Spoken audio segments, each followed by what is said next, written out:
Hey, how's it going, everyone? Name's Garrett Hamaker, and I'm here to talk to you about desertification. So this is kind of where green and lush land and farming land kind of starts to become a desert by getting dried out due to droughts or overgrazed, or also deforestation is a big problem that's causing it.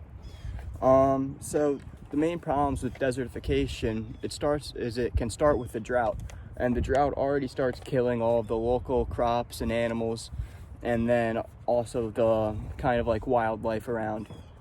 And because the animals and all of this kind of are killed, and the plants are killed because they don't have anything to sustain them with water in the area, the humans then leave too because there's no need for them to be there. They need to find a new area to stay, and also kind of relocate to find like a more sustainable area.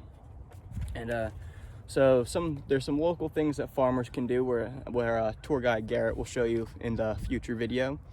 But some big government agencies are the African Forest Landscape Restoration Initiative, which is restoring all of the forests in Africa and kind of millions and millions of acres out there, and kind of trying to bring it back and restore it, which is great. Another thing is the Aga Khan Rural Support Program in India. And this is kind of a program that helps the local farmers make sure that they, because in India it's a big, desertification is a huge problem. And they're kind of there to make sure the farmers are still able to like survive, get income, and kind of help them throughout all that. So what I really want to show you is, so all of this green and proper like grass is all good. And then the dirt is kind of like what happens with desertification. And with that is, the grass you see, nothing really grows on it. It's not really good for farming or crops, and that's why the humans have to relocate. And also with the dirt and kind of sandy grass, the animals have nothing to graze on, which causes them to starve. I'm gonna leave it off to tour guide Garrett now, and he'll kind of give you a tour around my local area. Thank you, Garrett.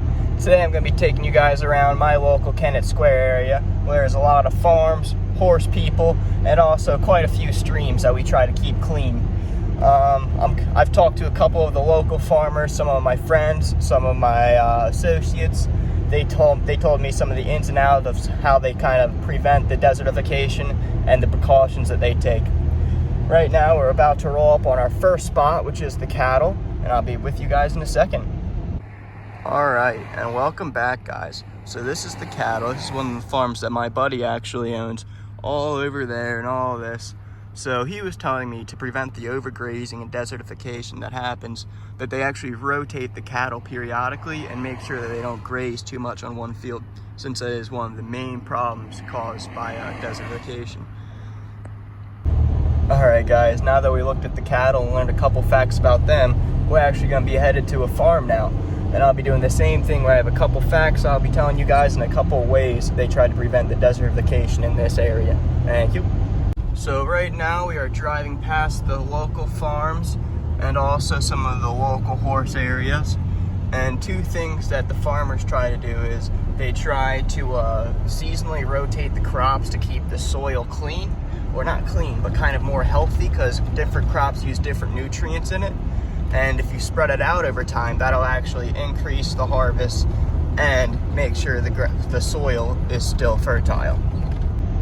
So the other thing that the horse owners try to do is they usually go out and feed their horses from the buckets a couple times a day. So that way they aren't grazing on the grass the whole time. It's kind of more like a snack for them. And they get their big meals out of the buckets. And that's kind of another way for them to prevent that desertification and overgrazing in those fields. So right now we are at our last stop, which is the stream that runs through this area and kind of keeps everything green and lush and gives health to everything. One of the problems with desertification is that droughts can occur, which it means this stream and all of this green and beautiful area around here wouldn't even be here, and it would kind of be all dead and dried up. Thank you guys for watching. I hope you learned a lot from this video, and I hope some of you even decide to go out and kind of get involved in it by yourselves and go check out your local areas.